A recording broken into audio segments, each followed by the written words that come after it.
This is episode 1 of IELTS Tips. In this first series, we are covering the speaking test. We are talking about the common themes found in the speaking test.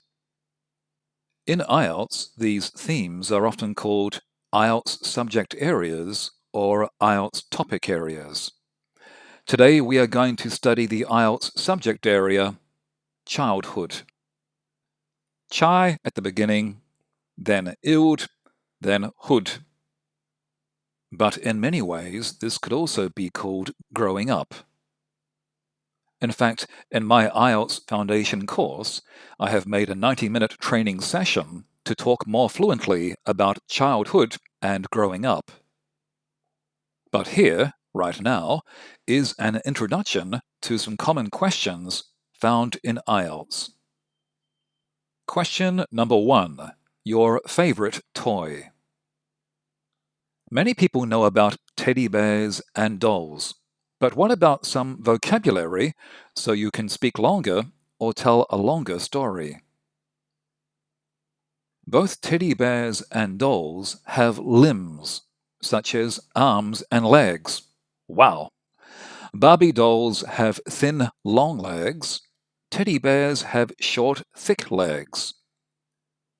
You should know the words plasticky for Barbie and furry and fluffy when talking about plush toys such as teddy bears. There are some Asian, African, and Latina-looking Barbies, but sadly, most parents only know the blonde Caucasian Barbie. For teddy bears, we have many colors: white, black, and even black and white, gray, brown, yellow. But was your teddy bear beige or cream? Yes, that's the same cream like ice cream. Some children have a different type of bear toy: a panda bear, polar bear, or koala bear. Then there are plush toy tigers, elephants, lions, dinosaurs, dolphins, turtles, and even alligators.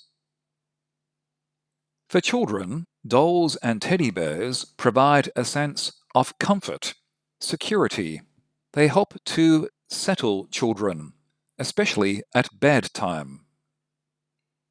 We can say settle children down, or settle down children. Now, other toys. We have the ever-popular cars and trucks, including emergency vehicles and the racing car track. There is also the dollhouse and the playhouse. Both have toy bedrooms, bathrooms, kitchens, cups and plates, and often bright color schemes. Here, children can make believe they are the owner, wife, mother, or husband of the house, doing daily routines or housework. We cannot forget jigsaw puzzles, Rubik's cubes, building blocks, Lego being the most popular. Question 2. A game you played. There are outside games like hide and seek, hopscotch, jump rope games, the hula hoop, musical chairs, the scavenger hunt, I Spy, and tug of war. Do an internet search on these games to see how many you have played, but in your language. There are also board games, which are usually inside games, played inside the house. Some of the most famous include chess, checkers, Monopoly, mahjong, and Scrabble. You need to know how to talk about the appearance of the board and the rules of the game. You can also mention how many people can play the game. Whether your IELTS childhood question is about toys or games, you can add more information by saying the name and relationship of the person that gave it to you, or that owned it, or introduced it to you. This is easy, but At the same time, this is good English. Ruby, my grandmother, gave it to me. My grandmother, Ruby, introduced and taught me the game. Question 3. A subject you enjoyed studying. Talk about if you chose the subject or if it was a subject that everybody had to study. Also, talk about why you liked it. Was it because you found it easy or challenging? Maybe you liked it because it was a big mystery to you.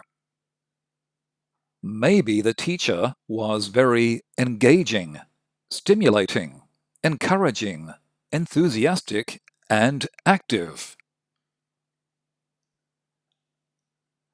Of course, some teachers are handsome or beautiful. Maybe that was the reason. Finally, you can say if you helped someone with the same subject or introduced it to somebody. Question 4. Someone you admired. Like the other questions about childhood, this seems like an easy question, but requires appropriate vocabulary and good ideas. Many people will want to talk about somebody too distant or too close and get themselves into trouble. For example, if you talk about Bill Gates, LeBron James, or Beyoncé, you had better be ready to explain their really good, admirable qualities. It's not good enough to simply say, I admire him because he is a good sports star or singer and everybody loves him. Also, many IELTS test takers will talk about someone that is too close. It's not good enough to say, I admire my mother because she cooks my food, cleans the house, and everybody loves her. My advice is to talk about a friend, a neighbor, a teacher, or maybe you have done some work where the manager or supervisor was admirable. You will find that by choosing someone that is not so close and not so distant, you will be able to tell a much better story. That's our IELTS tips for today. See you next time.